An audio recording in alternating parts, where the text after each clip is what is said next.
All right, folks, we're going to get started with our next panel. This panel is Congress, CARERS, and Cannabis. We're going to be talking about what's been happening at the federal level here in Washington, D.C. with medical marijuana policy and laws.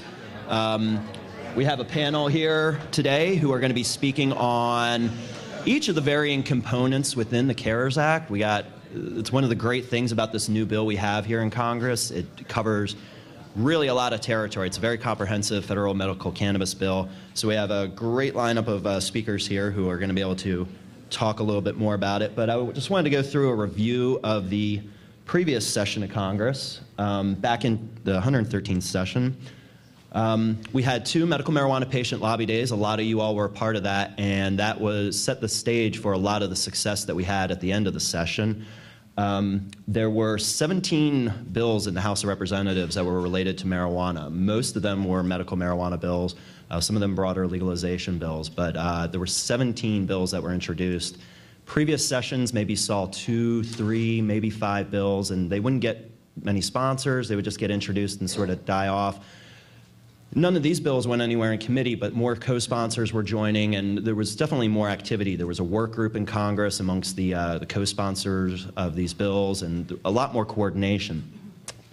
There's a little mistake up there. There actually weren't 3 medical marijuana budget amendment votes in this session. There were 2. The third one I was thinking of was actually in 2012.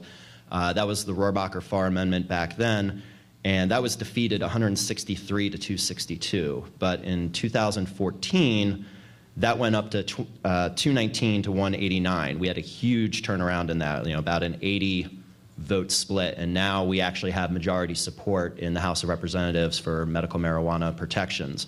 We have a new Congress. Many of the Republicans who voted yes in 2014 were leaving office, but many of the freshman Republicans are supportive of this issue. So if anything were to come to the floor in the House, we'd probably get it passed. It's trying to get it past that committee structure. That's going to be the big hurdle in the House. But the Rohrabacher-Farr Amendment, it was ultimately preserved in the conference committee by Senator Mikulski, and we'll talk about that in just a brief moment. Also sort of happening in parallel in this time, in August 2014, there was the third federal memo from the Department of Justice under the Obama administration on whether or not states can have their marijuana laws in effect, what sort of guidelines they need to obey. And so there were 8 prongs. There's 4 of them. Here are the next 4. What am I clicking onto? There we go. The top one, preventing violence and the use of firearms in the cultivation of and distribution of marijuana, that's sort of been the linchpin where federal prosecutors, since this has been coming out, have been hedging their bets, because a lot of these prosecutions take place in rural parts of California, Montana, and Washington, where there's a gun on site no matter what, like not necessarily for protection of the crop, but just because they're in rural situations. They want to have protection from wildlife, and the culture out there, it's more of a firearm-friendly thinking. So it's made these types of people susceptible to federal prosecution, even with these guidelines. And these guidelines don't have to be obeyed. Federal prosecutors are free to dismiss this as long as there's a violation of federal law. So as long as federal law says marijuana cultivation, distribution, purchasing is illegal, the federal prosecutors don't have to abide by these guidelines. We issued a report I think it was shortly after the Cole memo came out in 2014, third time's a charm, and in it we showed that all the states were already abiding by these 8 prongs. The memo specified prevention in a lot of these aspects. Prevention's a really vague standard. How do you know if you're actually preventing something? Is it an attempt to stop something? Is it actually stopping something?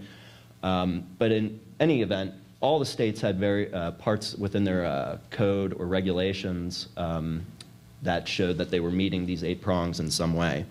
So now we're in December 2014. Like I said earlier, Senator Mikulski was able to keep the CJS amendment in the ultimate bill that went to Obama's desk, and he signed it, so we got the medical marijuana protections into the Justice Department bill. How that's manifested so far, we haven't really seen much in the way of raid activity since this has come out, so we think it's sort of suppressed that, but the prosecutions and incarceration of medical marijuana patients continues.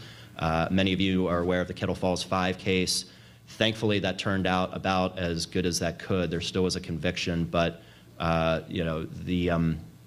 these prosecutions can still take place even with this amendment added.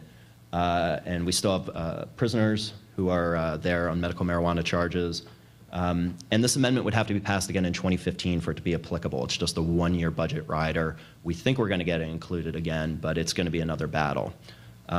So now we're in the early activity of the 114th Congress. That's this year.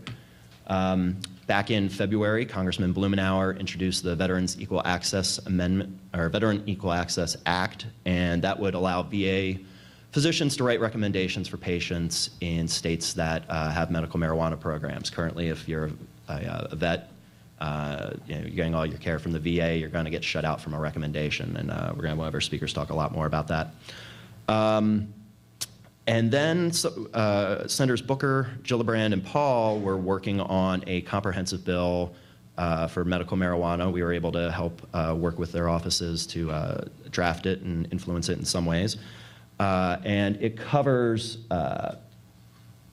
many, many facets of the federal crackdown on medical marijuana. One of them, most notably, Section 2, would allow the state programs that currently exist, or new state programs that would be passed after this, to be completely free of federal interference. So regardless of where marijuana is in the Controlled Substances Act, what Section 2 says, the Controlled Substances Act does not apply to those states. It does not apply to medical marijuana conduct in those states. And then for the remaining states, it would be in Schedule 2 status. And that's not exactly what I think anyone in this room would like to see happen. We would like to see more, and when you have your lobby meetings on Tuesday, you can say that Schedule 2 is not enough, but it's a talking point, and it's a way the great thing about this bill being introduced in the Senate, we've never had a bill introduced in the Senate before, and so U.S. Senate offices, they would sit down with us, but the standard response at the end of the meeting is, we'll take you into consideration as soon as there's some legislation before us to consider. We never had that before. Now we have this. So even if you don't particularly agree with any of these particular sections and how they're worded, you get to talk about that with Senate offices. We get to have that conversation. We can ask for more. We can ask for different. That wasn't an opportunity before. There was nothing to work off of. So this is a great opportunity in that respect. So without further ado, we're going to get to our speakers. I'm going to introduce each one of them right now very briefly. Rick Doblin is the founder and executive director of MAPS, and he'll be speaking about the research component on this. He'll be explaining some of the difficulties researchers have been facing getting their studies approved.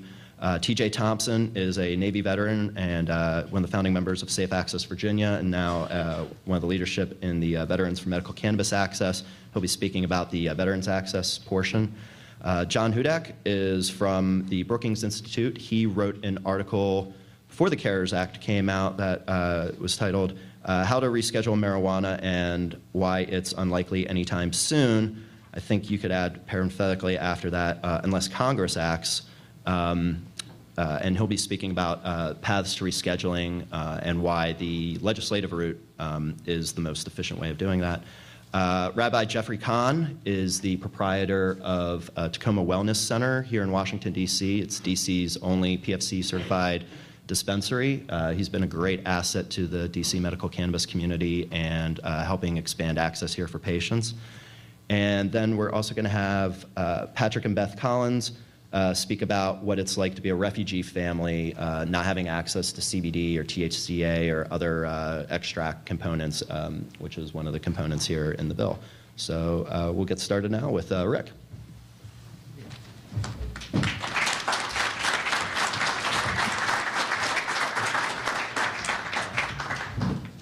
Thank you. It's a pleasure to be here today and see all of you. Our role has basically been to provide justification for state-level reform. So for almost the past 25 years, we've been trying to conduct research through the FDA to make marijuana in plant form into an FDA-approved prescription medicine. And it's been pretty easy for us to do that because we've been blocked in any number of different ways. So it's been a sort of low cost, relatively low staff time, not very much work to submit really good protocols and then get them rejected. And so because of that, the way that we've sort of reframed success is that if we can show that there is no way through the FDA system, then that provides a lot of justifications for work on state-level reform. And so what's only recently happened has screwed up my plans completely. And now I have a marijuana problem. Marijuana is like taking over my life. I'm really trying to stay focused on psychedelics. And we do research with MDMA, with LSD, with psilocybin, trying to make them into medicines. And now, because of the incredible political skills and the perseverance of Dr. Sue Sisley, who's here, and Steve Fox from MPP introduced us over 5 years ago, and we've been working ever since then to try to get a protocol approved, and we finally have managed to overcome almost all the obstacles. We've got a $2.156 million grant from the state of Colorado. It was the first study ever where I realized that the more expensive I made it, the more likely it was to get funded. Because we'd throw in this consultant, and oh, that's another $150,000. All right, we'd take this consultant, that's another $125,000. Let's pay the patients for being in the study. And all of those things made it more likely that we got the grant. And the state of Colorado gave away around $7 million. So Sue will talk more about it, but basically it's a study of smoked marijuana in 76 U.S. veterans with chronic treatment-resistant post-traumatic stress disorder. And what I'd like to point out in direct response to Ethan Russo's claims, I think he's still not completely overcome the shackles of having been at GW Pharmaceutical Company. And so I think there's a bit of the party line here in that marijuana will never be approved as a medicine in smoked form by the FDA. Now, that is possibly true. There's no doubt that there's a lot of things against the use of marijuana being approved by FDA in smoked form. But several of the reasons that Ethan gave, I really don't think are going to apply. So the first thing he said was that it's very inefficient and it's very wasteful of THC. Well, first off, that makes virtually no difference because marijuana is incredibly inexpensive once it's grown in a legal context. The Israelis are now growing for 50 cents a gram, high-potency trimmed buds for 50 cents a gram. The Uruguay is setting the sales price at $1 per gram. That's the sales price. So marijuana is going to be very inexpensive. So if smoking is wasteful of THC, that doesn't really matter, and FDA doesn't really care about that. It's more, I think, Ethan's key point that smoking, and I was a little bit surprised even to hear about vaporization, your concerns about that neither smoking nor vaporization, in Ethan's view, will make it into approval by FDA. So that's an empirical question, and I believe that there's a very good chance that when we look rationally, FDA is very interested right now in trying to look at botanical medicines. There's a whole host of botanical medicines that are being evaluated, that are being, sort of claims are being made, but they're not being subjected to FDA review. So the FDA is very interested in looking at botanical medicines. They have special guidances for botanical medicines. And so I think the question is really going to be, what are the damages from smoked compared to the benefits? What is a rational risk-benefit? And marijuana does not cause lung cancer. We know that there's anti-tumor properties of the cannabinoids.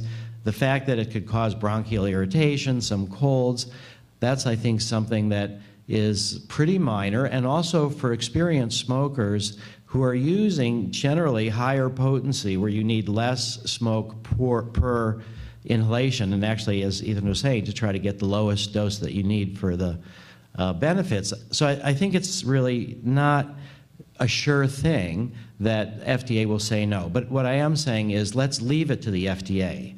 So Robert DuPont, who was the first director of NIDA, just came out against our study with Sue Sisley with marijuana for veterans. And he's saying, well, smoked will never make it through the FDA. And so my main point is, let us let the FDA decide. Remove the barriers to research, and we will expend the money. We'll find the money from the state of Colorado. We'll find it elsewhere.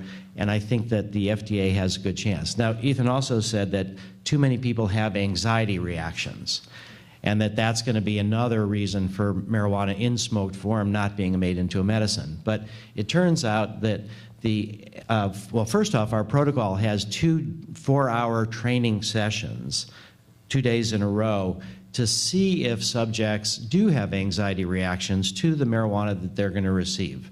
Some will be high THC, some will be high CBD, and some will be more or less one-to-one combinations. So first off, we're going to train people to avoid the anxiety reactions. Second thing, the FDA permits what they call patient enrichment designs. And what that means is that you try to find which patients the drug really works best in, and you can exclude the others and say this is a narrow indication for these people. So for those people that may indeed have an anxiety reaction, first off, there's ways to deal with that, but secondly, if they do have it, then they don't need to be continuing on marijuana, either smoked or vaporized. So I think the patient enrichment strategies that the FDA has are going to help us to narrow who it's really for. And I think the fundamental question is really, are we as a society going to say, let's leave it to the FDA and remove the restrictions, or are we going to prejudge it, as both Ethan and Robert DuPont are saying that we should do, is that this will never be made into a medicine in this way. So they may be right, but I doubt it, and I think it's worth a challenge. So I think the key issue right now in terms of making marijuana into an FDA-approved prescription medicine is something that the Senate bill is trying to do away with, and something actually that Sue did great work on yesterday in her meeting with the Drug Czar's office, with several of the people there. And that is the fact that there is a monopoly on the production of marijuana held by the National Institute on Drug Abuse.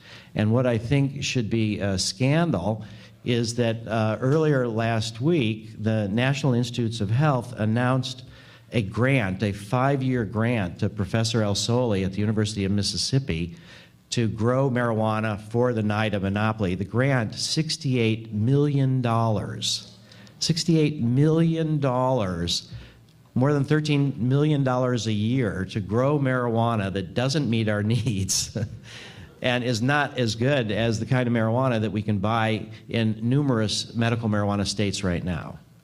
And at the same time, this monopoly has a fundamental problem in that NIDA is authorized to grow marijuana for research purposes. And they're authorized actually to sell it to us at cost. But they are not authorized to provide marijuana as a prescription medicine. So as long as NIDA has the monopoly on the production of marijuana that's DEA licensed, that can be used in FDA-regulated research, there is no way to make marijuana into a medicine, because FDA requires the phase 3 studies. These are the large-scale pivotal studies that are going to be necessary to prove safety and efficacy. You have to do phase 3 with the same drug you want to market. And we've seen from Ethan about how the terpenes matter, the cannabinoid profiles matter. There's so much that matters that if we do research with NIDA marijuana, then what are we going to sell as a prescription if indeed the research works well? And so we don't, not only that, who are we going to have to negotiate with? Professor El Soli, who's got a monopoly position, who can charge whatever he wants, he can't even make it anyway. So the NIDA monopoly is the fundamental obstruction. Sue and our study is phase 2. And it's okay for us to use NIDA marijuana for phase 2, because we're just trying to figure out different things about the dosing, the patient population. Then we're going to switch. In the next couple of years, there's going to be alternatives to the NIDA monopoly. The NIDA monopoly, the good news for us today, in part because of the Senate bill, is the monopoly is doomed. There is no way they're going to be able to sustain it. And the most obvious and likely way is that through importation, that foreign producers are producing in Canada, in the Czech Republic, in Israel, in the Netherlands. Now, right now, none of the foreign producers, not GW, which doesn't want research being done in the marijuana plant itself, compared against Sativex, has not permitted us to use their marijuana. In research, Bedrocan, for some reason, at least so far, has not, the Dutch legal marijuana producer has not opened up a drug master file at the FDA. The Canadians, the Israelis will eventually do so. So in a couple of years, we'll be able to import medical-grade GMP marijuana into the U.S. All we need is a FDA-approved protocol, and then we can get the import licenses. We've actually worked with people who've imported LSD into the United States for LSD research. And one of the things that's the grounding principle is that it should not be more difficult to research marijuana than it is to research LSD. And right now it is. And it's fundamentally because of this NIDA monopoly. So the other reason that the monopoly is doomed is that the Controlled Substances Act of 1970 says that there has to be an adequate and uninterrupted supply of Schedule I drugs produced under adequately competitive conditions. An adequate and uninterrupted supply produced under adequately competitive conditions. So first off, NIDA marijuana is not adequate. They're not even able to give us the kind of marijuana we want, ideally, for our studies. We're going to find out. Our study was approved by the Public Health Service in March of 2013. We still do not know when it is that NIDA is going to give us the marijuana, what kind of marijuana it's going to be, and what its price is going to be. We anticipate we're going to hear in a couple weeks, probably. And they say that they can give us up to 12% THC, which, as many of you know, is not bad, but compared to what's available in many states, it's pathetic. They're going to give us, they think, somewhere up to 12% CBD and less than 1% THC, which is really good. And then the combination THC-CBD that we've asked for as high as they can give us, we're anticipating it'll be somewhere between 4 to 6% THC and 4 to 6% CBD. And there's other varieties out there that are 7% THC, 7% CBD. So we're not going to get really what we want. And it's not available for use in phase 3. And in terms of its competition, DEA has tried to claim that because NIDA is going to sell at its cost, therefore there's no need, there's no need for competition. The monopoly is going to sell at its cost, therefore there's no need for competition. Well, one of the reasons NIDA has been so reluctant to tell us what the price is going to be. We know it's going to be at least $7 a gram. It's probably going to be more. And we know that the Israelis, the Canadians, multiple other producers can produce for way less. So monopolies are not known for reducing their cost structure. You know, they're known for reducing innovation and having high price structures and doing monopoly pricing. So what we're going to be doing with Professor Craker, and we had a 11-year struggle starting in 2001, and we lost, 12 years actually, lost in 2013 in the appeals court on trying to break the NIDA monopoly. The reason we lost is DEA claimed the international treaty obligations block it, and also that NIDA has an adequate supply. So once NIDA tells us what it is that they're going to sell us at what price, then we're going to weave that into this legal document that we're preparing. And Professor Craker has agreed to submit a new application to DEA. And we're going to outline how the circumstances are fundamentally different, and we'll be able to at least move forward in the court of public opinion and in the courts, and hopefully that will help the lobbying on the Senate level. And I think this idea that we're going to come yet again with Professor Craker and say we're trying to grow exclusively for federally regulated research. It won't be for state medical marijuana patients, but it will be very difficult for the DEA to decline because we can show an inadequate supply. And then as far as the international treaty obligations, that's a completely bogus argument. The DEA administrative law judge rejected that argument, and the appeals court didn't rule on it. But we have the examples of GW Pharmaceuticals, of all the producers in Canada, of the producers in Israel, the producers in the Netherlands, the producers in the Czech Republic, and Uruguay. So it's clear that U.S. doesn't really care about treaty obligations anyway, unless it's, suits our needs. But we can torture people, fine. Don't worry about the treaties against that. But as far as, treaties against marijuana, they make them up. So, I think the main obstacles have been the NIDA monopoly, which has also then permitted the Public Health Service review. And fortunately, that has been neutered. Informally, at least in terms of our protocol. The Public Health Service is an extra review body in addition to the DEA, the FDA, and the institutional review boards, and they rejected our study and slowed it down for over 3 years. And what's happened now is terrific. We get the same objections to our protocol from the Public Health Service, but they've changed, and they say these are now recommendations. These are not requirements.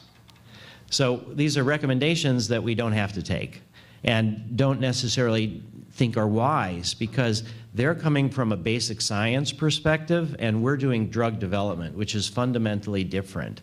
Because in basic science, you need to figure out how things work. And in drug development, FDA doesn't care about that. They just care, can you prove safety and efficacy? So the Public Health Service review needs to be ended. That's also what the Senate bill will do, and I think it will dissuade a lot of other people. But at least for us, it's not a problem anymore. But it's in existence only because of the NIDA monopoly. So for the next couple of years, we'll do our research. We're going to help some other people who got grants from the state of Colorado to move through the regulatory system. Hopefully other people will do it. As far as we know, we're the only people in the world right now doing research with the marijuana plant to try to make it into a federally regulatory approved medicine.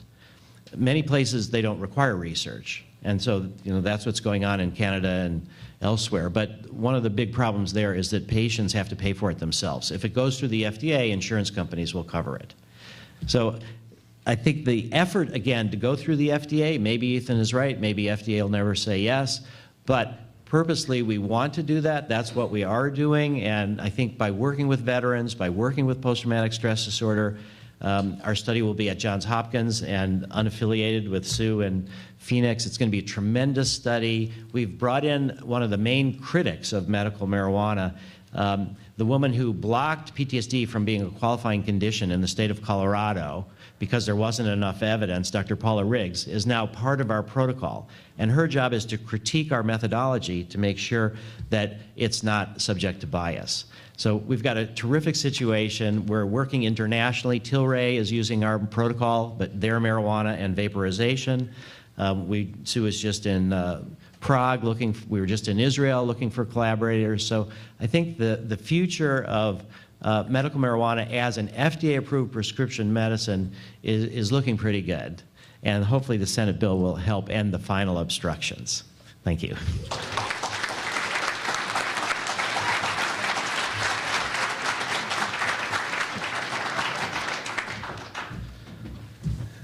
Good morning, or afternoon, I'm TJ Thompson, advisor with Veterans for Medical Cannabis Access, as well as the founding chair of Safe Access Virginia, advocating for patients in the Commonwealth of Virginia. And I've decided to step aside from that role to focus more on veterans issues because I've learned that I'm able to win working with this one. Virginia sucks right now. You can read my bio in the pamphlet that you received, and I'm a father. I self-medicate with cannabis. 3-4 years ago, my friends called me a zombie-like state. Today, I'm speaking before y'all. I'm speaking before the U.S. Senate, introduction of medical cannabis legislation. I'm working with parents like the Collins, the Ashley's family in the Commonwealth of Virginia, I'm going to these legislators. I'm helping influence policy and influence legislative change. I'm working with people like Dr. Doblin, who I've been studying since 1996 when he resurrected, Timothy Leary's studies, and I was interested in that kind of thing when I was younger, and little did I know, his research was going to lead to my healing as a veteran from the United States Navy. So that's a little bit about me and Veterans for Medical Cannabis Access. Getting into the next slide, and there we go. This is just our mission statement, Veterans for Medical Cannabis Access. Basically, we want to get veterans medical cannabis access. And in doing so, we hope to achieve comprehensive medical cannabis access, safe and legal for all patients, not just veterans, because veterans suffer at a higher rate typically than the traditional other constituents of society. So we believe veterans are a great area to apply for research and stuff. Veterans are winning, and the little fancy spins there. We have an open line of communication with the Veterans Health Administration, as well as other crucial government agencies. We recently participated in international conferences, the IMCPC, Prague, Vienna, that Michael Krowitz can tell you all about that, his trips over there. And again, it's just going to do that. In preparation for UN meetings that are about to happen, we're working on the state level. I just spoke in Raleigh, North Carolina. They smashed down legislation in Raleigh, so North Carolina has to wait till 2017 to talk about comprehensive legislation reform. Virginia, we have to wait. A lot of our policymakers are kind of scared because of federal policy, and it's just all across the country. Massachusetts, Michigan. We have veterans in Illinois, veterans in California. Vision 22 Network, look that up, please. I cannot go into detail for time's sake, but Vision 22, basically, we fixed bad people trying to make their own policies, and the Veterans Health Administration is supposed to provide all access to health care for us. And that's what that is, Southwestern region of the U.S., and that was in association with Cal Normal, Ellen Comp, and San Diego, ASA, Lenny Swerdlow. They've all been very instrumental in helping veterans win. And then the CARERS Act, which, like I said, I gave the veterans response in front of the U.S. Senate press conference a couple weeks ago, and then was invited on Fox News, cussed by a lot of my extremely progressive friends for making them watch Fox News. However, it was a lot of fun. And so this is results of different coalitions working together. So it's not just Americans for Safe Access. It's not just MAPS. It's not just Parents for Medical Cannabis. It's not just Veterans for Medical Cannabis. Drug Policy Alliance, when we met with ONDCP yesterday, it was talked about as a harm reduction technique and tactic that the White House might want to address, because the White House wants to address the issue with opioids in the country. So that is a step forward when the White House is saying they want to maybe look at this through the Department of Veterans Affairs with opioid dependency rates in the Department of Veterans Affairs. So now we're going into the different sections. Mike Liszewski commented on Section 2, removing, so therefore rescheduling doesn't really, it's there. We want it there because it makes them happy. However, Section 2 kind of makes it extraneous. Section 3, again, that's where we want to we don't really want to pay too much attention to that. Section 7, again, Dr. Doblin hit on the NIDA monopoly. And then Section 8 is the one that I'm the most excited about, and that's allowing us open access to alternative treatment within the Department of Veterans Affairs, Veterans Health Administration. And basically, we're not given our First Amendment rights of freedom of speech between doctor and patient because the federal government is stomping on those rights of ours. And that's just a beautiful picture that I got to see the night before my 35th birthday. So I was so excited about that. So CARERS Act 2015, over 20 million veterans that's the number that we have. 8.76 are registered with the Veterans Health Administration. So that means when you hear the 22 a day, I'm actually getting fussed at by veterans for not using a higher number, because that's a very conservative estimate, and it only represents less than half of the veteran population that's classified as veterans, because you can access veterans benefits if you get a certain discharge or above. So if you were discharged because of symptoms due to your post-traumatic stress, or due to your military sexual trauma, or due to your traumatic brain injury, and you had negative behaviors because of that, and then you were discharged with a dishonorable discharge, you don't get access to veterans benefits. You have to go through Congress, and we know how that's working. So that's a big issue that we've also been able to address with this. And again, just that right there. So veterans that are committing suicide that don't have access to the VHA are not counted in that statistics. I've heard, closer to 40 is a more accurate number, and I've actually heard some estimates a little higher. So that's the 22 veterans a day, unable to know exact climate because of discharge status. A lot of veterans are living on the streets, so they can't keep good track of them, and lack of registration within the Veterans Health Administration. It opens up the line of communication, like I said, a First Amendment right, and doctor-patient confidentiality. They don't legislate any other drug. They let them give them freely away to us. I was just handed Wellbutrin by a psychiatrist. She's actually on loan from a California VA, and I appreciated the fact that she said cannabis to me. I got excited when she said that. And then she said, however, I have to tell you that most doctors here in Hampton, Virginia will probably not allow you access to treatment when you tell them you use cannabis medicinally. And I was like, hold on, but you said you counsel your patients differently in California. So what makes me different than a veteran in California? I'm just a veteran in a state that doesn't allow me access to my medicine. However, you know it'll work for me. So that's kind of the stuff we're dealing with. And it allows another safety issue, maintaining separate medical records. With the VA, once you hit a certain percentage rating, you're supposed to get all of your health care through the Department of Veterans Affairs. Michael Crowitz won standing in ASA versus DEA, which was a big victory for us. And basically, he had to go outside the VA and show that it was causing him due harm because he had to maintain a separate outside medical record. And I was actually told by the Department of Veterans Affairs that I should keep my outside psychotherapist or talk therapist because I couldn't get access to one because my symptoms aren't extreme enough. Even though I go through suicidal and homicidal, episodes in my mind and suicidal action plans in the past, I still can't access that care because I'm not extreme enough. And that's a very big problem that we need to fix. And this really fixes a gaping hole. Can you get this to 256, please? This is me speaking before the U.S. Senate press conference. And let me just say, this was crazy having this many cameras pointed at me. I've been in radio over half of my life, and I'm used to standing in front of a microphone, a couple people. However, this amount of coverage was interesting, and I just want you to hear, if it's going to play, 256 is, and if it doesn't work, it doesn't work. I'm Buddhist, so it was meant to be.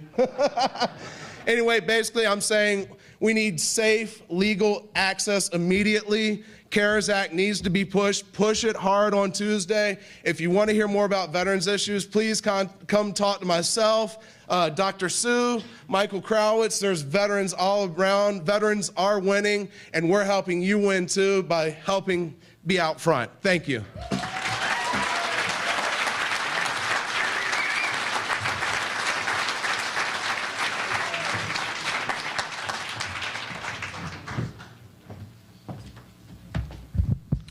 Well, if Mike told me I had to follow energy like that, I don't think I would have accepted this invitation, to be honest. I try and turn the negative into positive. Yeah, I can assure you I will not be that good. But bear with me while I try. So my name is John Hudak. I'm a fellow in governance studies at the Brookings Institution, and I have to give my standard caveat. I'm here speaking on behalf of myself, and my views don't represent that of the Brookings Institution, especially the first thing I'm going to talk about. So under the Controlled Substances Act, cannabis is classified under Schedule I, which makes a subjective and scientific judgment about the medicinal value of cannabis. And that was determined by Congress. Now, I come here as a political scientist, not as an advocate, not as someone who has experience from the health perspective around this policy, but as a scientist, it alarms me when Congress makes judgments about the scientific value of anything. As a political scientist, a few years ago, there was a rider attached by a senator who thankfully is no longer in the United States Senate that defunded political science research under the National Science Foundation, largely because he didn't like what we were saying as an academy. That's a problem. And it's the same type of problem that exists when Congress determines that something does or does not have medicinal value. As a scientist, the medicinal value of a product, as the keynote speaker said earlier, is an empirical question. Empirical questions should be investigated by scientists, not someone representing the 3rd District of Nevada or the 4th District of Washington or the 17th District of California. But what's more is that this value judgment that Congress has put into place in a way that overwhelms the ability of the scientific community to make this determination creates institutional barriers for research. And Rick mentioned this earlier. I don't think he did a good enough job. I don't think he went far enough. You know, as a political scientist, if I want research funding, thankfully NSF funds us now, especially if we massage it and make our work look like economics. You know, I apply to NSF, and it goes through a peer review process, and then I hear from NSF. If you want to do research on cannabis, however, you have to deal with FDA, DEA, NIH, NIDA. You have to go through HHS more generally, the Public Health Service. Those are a lot of institutional barriers, and as someone whose research has been funded by the federal government in the past, it's no easy task dealing with one federal agency. Forget 6 or 7. So what it does is it creates a scenario in which it's harder and harder to get science funded and then, of course, science done. And that means that we don't have good science. Those institutional barriers limit the capacity of the academy to tell itself and to tell the public what is right and what is wrong. And so to put this into perspective, in 2014, or currently, the National Institutes of Health are funding 9,805 research projects. In January of last year, 25 of them were studying cannabis, 1/4%. Now, granted, you know, cannabis research shouldn't dominate 75% of NIH funding, but 1/4% suggests that those institutional barriers are having an impact on what gets funded and how much gets funded. Also, to put into perspective, those 25 studies were funded at a rate of $12.3 million in total. NIH funds $4.2 billion annually in research, and so that is 0.3% of NIH funding goes to study cannabis. So what can be done? A lot of people talk about rescheduling, and rescheduling is certainly one step toward limiting some of the institutional barriers around research. But as I've written, and my colleague Grace Wallach, who's here today in the audience, has written with me, it's not a cure-all. Rescheduling is a necessary but not sufficient condition to get to where the scientific community needs to go to judge the medical value of cannabis. Now, for most of the people in this room, that empirical question has been answered. But for Congress, it has not. For many in the scientific and medical and pharmaceutical communities, it has not. For many in state and local government, it has not. And so it is incumbent to lift those barriers. And rescheduling, as I said, is part of that process, but laws need to change. Regulations need to change. Regulatory guidance from agencies needs to change. And frankly, culture needs to change too. The hardest thing to do is to change the mind of bureaucrats and to change the mind of elected officials.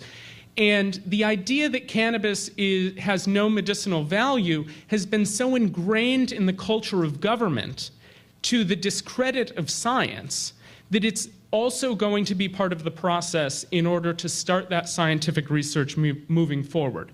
And so part of the CARERS Act is to reschedule cannabis from Schedule 1 to Schedule 2. And so there are actually 2 paths. I'm sure this is not going to be news to some of you, but there are 2 paths to reschedule any drug. And one of the motivations for Grace and I to write our blog post, which appears on Brookings FixGov blog, which I encourage all of you to read as I'm the editor of, there are two paths. Congress can do it or the executive branch can do it. And as I gave talks and as I did media and as I talked to people about this issue, there was this misunderstanding that the executive branch could wave a magic wand, or the president could sign an executive order, or the attorney general could sign an order that would suddenly reschedule cannabis. And that is absolutely not the way it works. And so my background in political science actually focuses on presidential power, on congressional executive relations, and I'm someone who speaks strongly in favor of presidential power on a variety of topics, just from an institutional perspective, oftentimes getting criticized for it depending on whether there's a Democrat in the White House or a Republican, but criticized nonetheless. But the rescheduling of drugs is actually a very complex process from the executive branch perspective.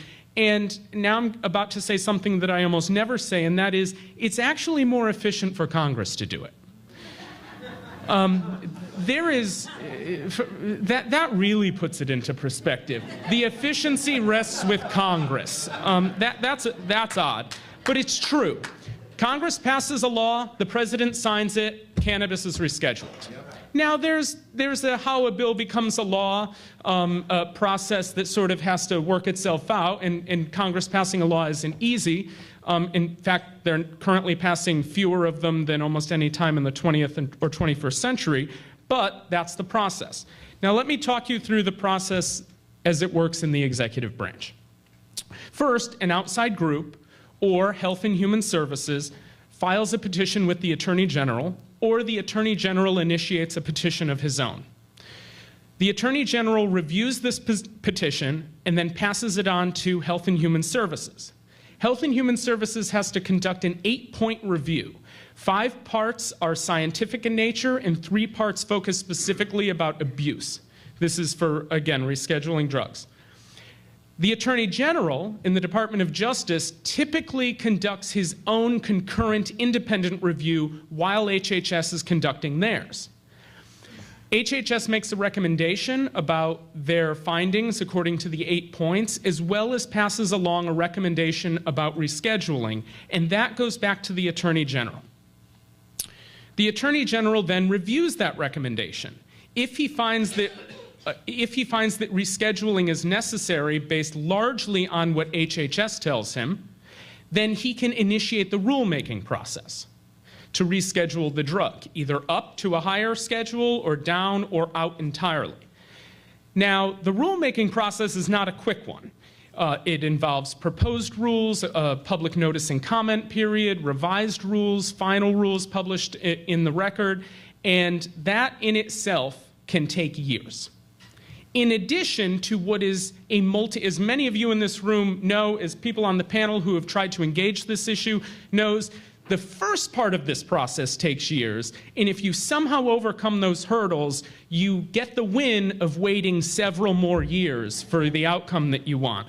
And so the realities of rescheduling through the executive branch right now is that there is not enough time during the Obama administration for it to happen. He will not be president, but not me, but I'd lose my job. But if one of you filed a petition with the Attorney General tomorrow, I can guarantee you, if everything goes right and you end up being the cause celeb who reschedules marijuana, President Obama will not be the one to see it happen. Former President Obama will, but it won't happen during this administration. And frankly, the politics don't line up from the executive perspective either. HHS does not want to get involved in something that is politically sensitive. They have a small little bit of something they're administering right now that tends to be a little politically sensitive in the Affordable Care Act. And this is something that creates a headache for them, a political headache for them, if they appear like they're overstepping. And now the realities of rhetoric and politics right now is even when the president isn't overstepping, he's accused of overstepping. And that's true of federal agencies like HHS, especially HHS. And so this is something they don't want to spend the political capital on. In some contexts, or from some perspectives, political capital is another word for bravery. And so when you don't want to spend the political capital, you might just not have the bravery to move forward. And I'm not going to make a subjective judgment about that, but you can. But the politics aren't there for HHS. The politics aren't there for the president. This president has actually been more progressive on marijuana policy than any of his predecessors. Probably not enough for a lot of you in this room. But if you think back to what other presidents have done on this, President Bush, Bill Clinton, particularly President Reagan, this is as good as it's gotten for the marijuana community, for the advocacy community. You want it to get better, but this is as good as it's been. But even still, those political barriers are too much for the president, and too much for his appointees, and too much for his agencies. And time is not on the president's side. And so Congress, if rescheduling is going to happen, and it's going to help not cure this issue for the advocacy community, but to help alleviate some of these institutional burdens, to liberate the scientific community to do its job, to investigate these important, critical, medical, scientific, and pharmaceutical questions surrounding cannabis that seriously need answers, Congress is the one that needs to act. In the CARERS Act, rescheduling from Schedule 1 to 2, again, may not be perfectly palatable to everyone in this room, but is probably the path forward and is certainly going to be the easiest and quickest path forward, even if it's still hard at the end of the day. Thanks a lot.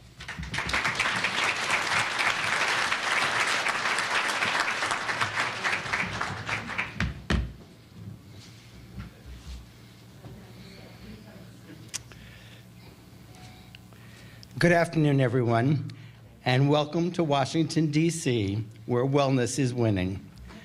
I'm Rabbi Jeff Kahn, and for 30 years I was a congregational rabbi, and now my family and I own and operate Tacoma Wellness Center, the only Washington, D.C. medical marijuana dispensary with Americans for Safe Access PFC certification. What a long, strange trip it has been.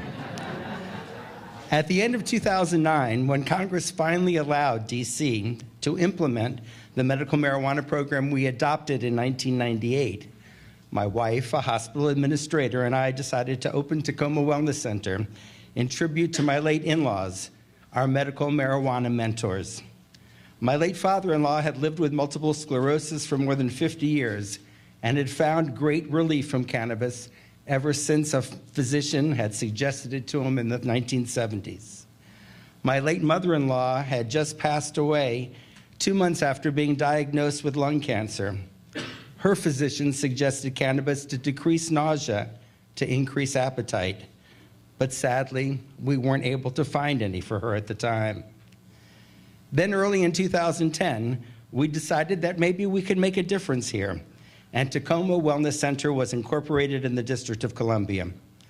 We filed our articles of incorporation, secured our basic business license, our federal tax identity number, all the documents any new business needs.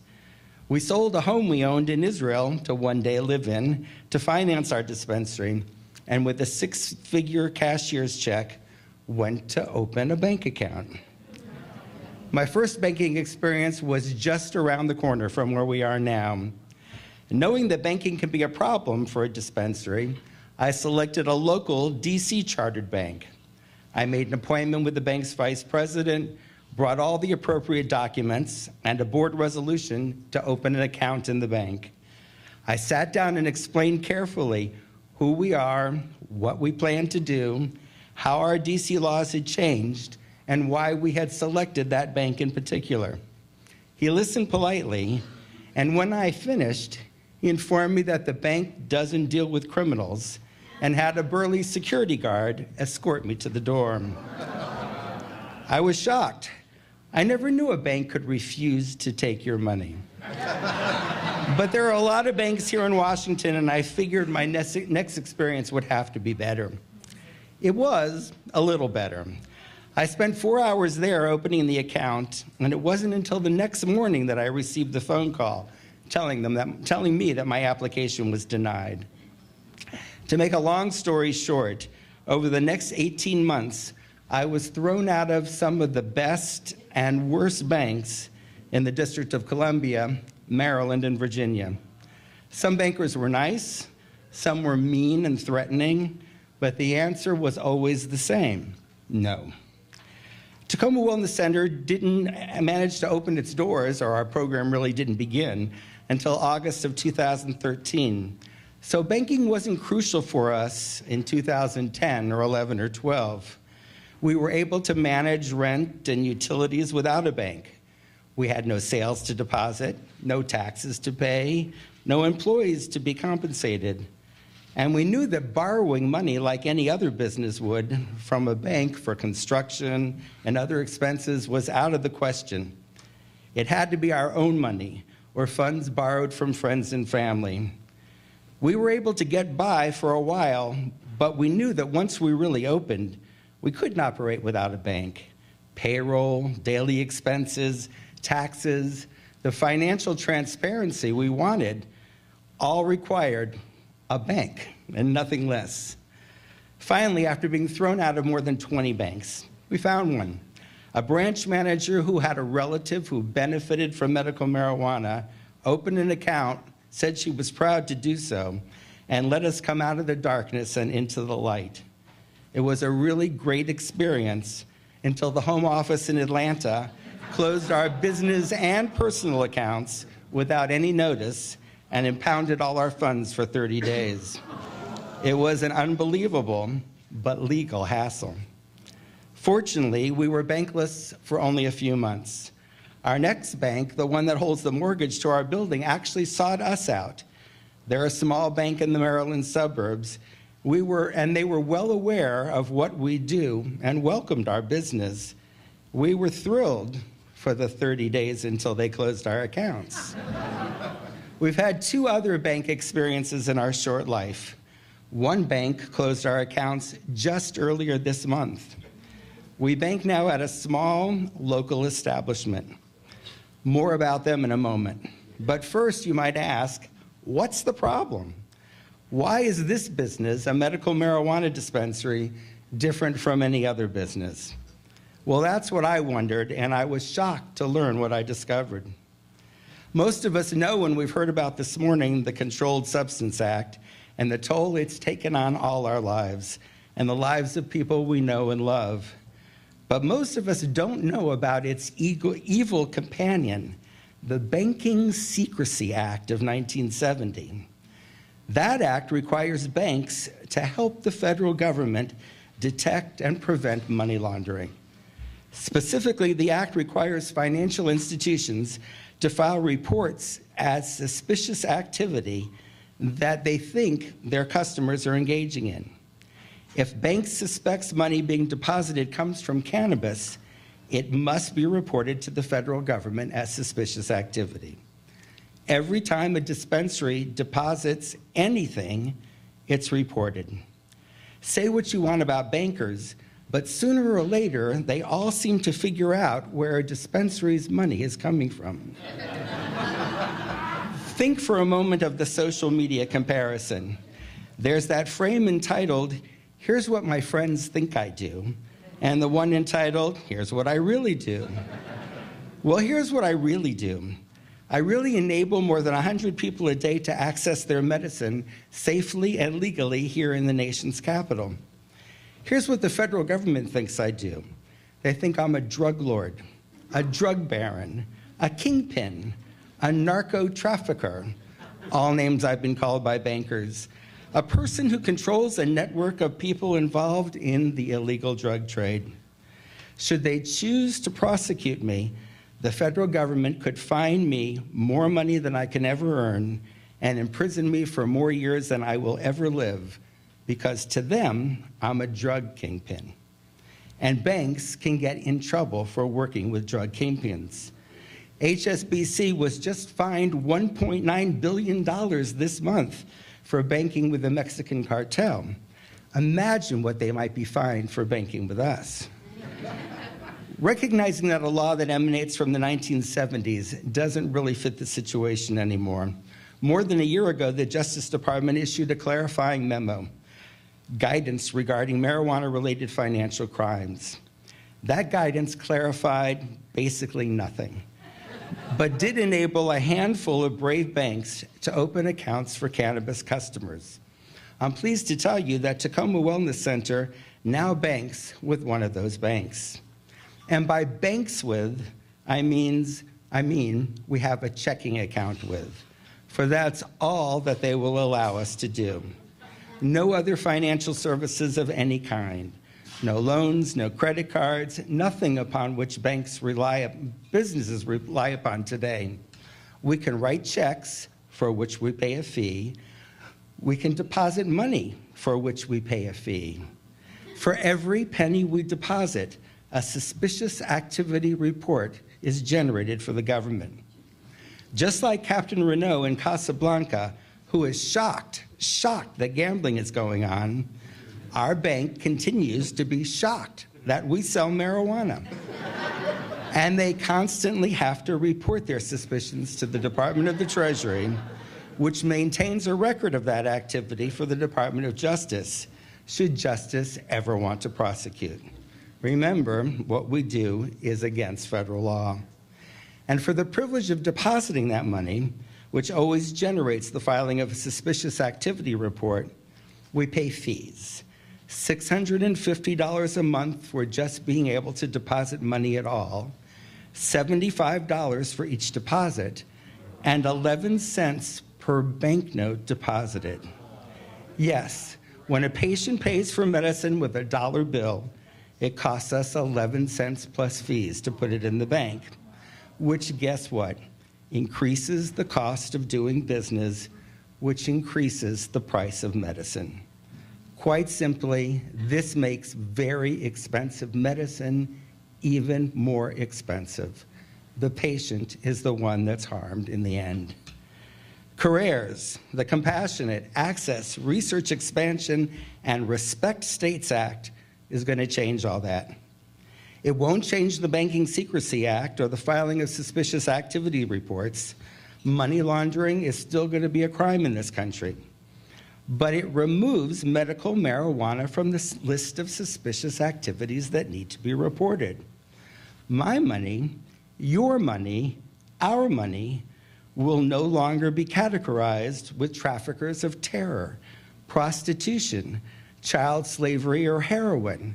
It will no longer be considered dirty money that needs laundering to be clean. We'll no longer raise the same red flags as strip clubs and porn sites, even though they can accept credit cards, while we cannot. And all the businesses that serve medical marijuana patients, from seed to sale, will be able to take a giant step forward, a giant step toward becoming businesses just like any other. On Tuesday, when you go to lobby your elected representatives in Congress, urge them to support CARERS. Let's keep wellness winning. We need your help to make it happen. Thanks.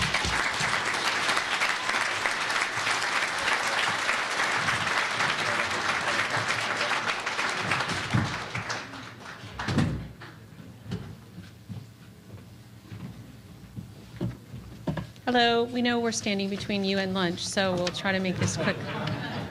My name is Beth Collins, and this is my husband, Patrick, and I'll point out our beautiful daughter, Jennifer, who is probably one of the youngest lobbyists for medical marijuana and a patient. I'll start with our journey. Jennifer has intractable epilepsy, and that is epilepsy that's not controlled by pharmaceuticals. She was, in 2013, she was taking 15 pills a day and still having 300 small seizures a day. They would cluster and she would have grand mal seizures. She had failed over 15 medications. She had failed what's called a ketogenic high-fat diet. She had gone from being gifted and talented track in school to the medications making her cognitively impaired to where she was put on an individual education plan. She had thoughts of suicide from her medications. She had rages where she would attack me. She had all kinds of side effects, just horrific, we'll put it at that. And our doctor said, well, this is the best we can do. And we said, well, no, that can't be the best that we can do. So we started researching marijuana. And I spoke with Dr. Davinsky in New York. I spoke with a researcher in California, Catherine Jacobson, who was doing some of the first research on CBD and epilepsy. And we talked to our neurologist, Dr. Philip Pearl, who is now with UMass. And he said, you know, if I could get this medicine for you in Virginia legally, it's worth a try. So I said, well, we can't get it in Virginia, so we're going to go to Colorado. Jennifer deserves this chance.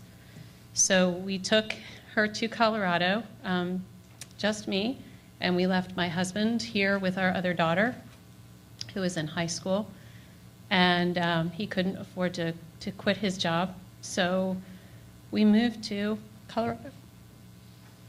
And we were there for 1 year, separated our families.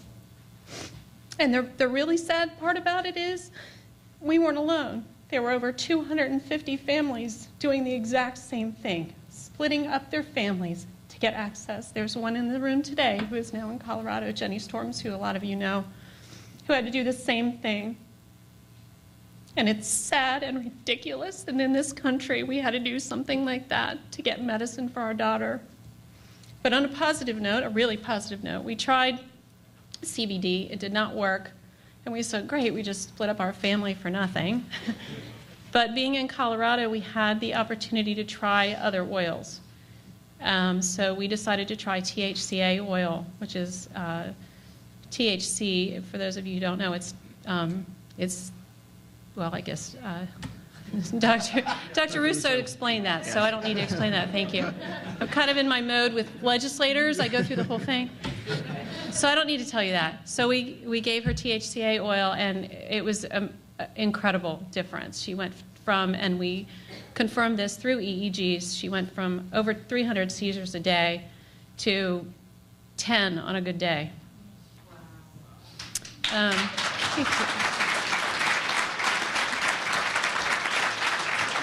It's, you know, it's not consistent. Some days she's back up to a lot, but we were able to, under the care of a really great physician there, decrease her medications to now she is on a third of one of her medications and half of the other. The thoughts of suicide have stopped. She lost the 30 pounds she gained on her medications. She has gone from C's and D's in an IEP and F's to straight A's.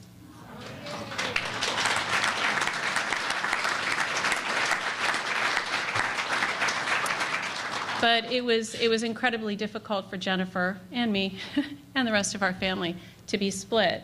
So after a year of being apart, we decided to come back to Virginia and fight for a law to allow her to take her medicine in Virginia. And I'll let Patrick tell you a little bit about that experience. You know, it's a pleasure to be here, and it's so humbling but also encouraging, I think, to realize that we're all part of something so much larger than ourselves and so much more long-term than ourselves. And when we say we're speaking of as parents, we are members of a group of parents that worked on legislation in Virginia this past year, but we're also part of a national coalition that's of parents focused on rescheduling. But I think we need to note that, you know, as parents, you know, whether it's epilepsy or any other drug, it doesn't target based on socioeconomic status or political affiliation. So there's as many different perspectives among the parents as there would be in any other cross-sectional group in the country. But I think it is helpful for us to, at least maybe to explain to a broader group, what is it that makes us different? How many people are parents in this room? Interesting. I think one of the defining features is that once you are a parent, you'll do anything for your child. It's not just about you anymore. So we are almost all in a position where we're out of options. So we're desperate and we're tenacious. And that makes us a very different messenger with a very different message. The other thing I think it's important for us to explain is that when we talk about medical marijuana, we're almost always talking about oils. And that means CBD, THCA, THC, but it has to be pure. It can't be toxic sludge. We have to see the lab results. It has to be of consistent potency and quality. And we administer it in syringes. We can't guess about a 10 or 15% variance. I mean, this is absolutely medication. And as was discussed earlier, the idea that there are no side effects, absolutely not true. There's contraindications.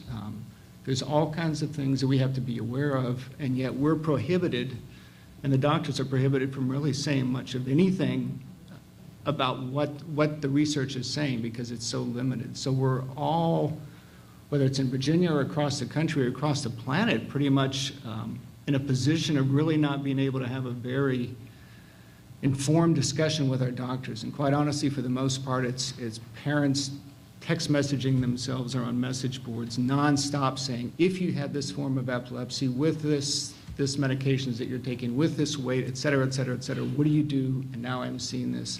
And that's just crazy.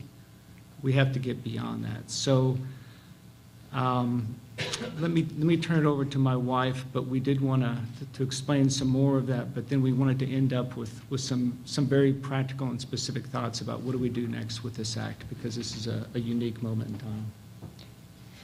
So the CARERS Act is really important to our families across the nation.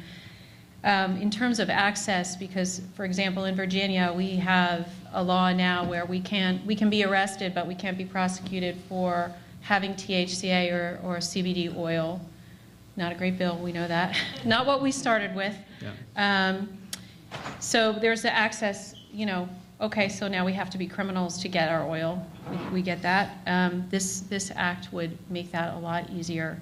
Also, Pat mentioned the quality. Our kids are sensitive. They're sensitive to molds. They're sensitive to pesticides. So it's very difficult for us to get the oils that we need. There are very few people that are making those kinds of oils in those purity. And like Patrick said, we have we got home and our neurologist said, I cannot speak to you. I have been told not to speak to you about medical marijuana, so I can't advise you on anything. So what we are doing is we are dosing our children.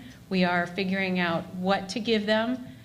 We are sharing, and we are practicing medicine through social media, and that is ridiculous. As we think about the act, I guess we wanted to kind of leave it with, we are dead serious. I think we all are, but believe me, we're in this for the haul. And I think coming at it from so many of us, in this room, but also as the parents coming from the front lines of working in very conservative political milieus. And what does it take to actually get people to listen to you? And then what does it take to have the most compelling research? But even that doesn't do it. Then you actually just have to work the legislative process in terms of working the committees and going after the key influencers and all those kinds of things. And one thing we wanted to share is that what we've found and what we've been told repeatedly and what we've seen repeatedly is if we could hermetically seal medical from recreational, I honestly think that's part of what's going to be needed to pass this bill. I can't tell you how many legislators just, their minds stopped as soon as we would even talk about other people who are normally, sympathetic and well-spoken and thoughtful, smart people just would not go there, and it's like you could just see their mind close. It's a legacy of I don't know how many things, but I think it's also the nature of, you look at the legislators, they're not a cross-section of America, no surprise. I mean, kind of over 60 white guys, but at the same time, this is an absolutely momentous occasion. If we didn't have these bills, we would all be, desperately in search of how can we make it happen. And now that we have a bipartisan bill in the House and the Senate, it just gives us the focus that we've so desperately needed to galvanize and pull together the talking points and the energies of all our different groups focused on this one thing. And even though it's going to absolutely be a hurdle, particularly with this Congress, I know we can do it. It's only a matter of time, and we're in it for the long haul, all in. So thank you very much. Thank you.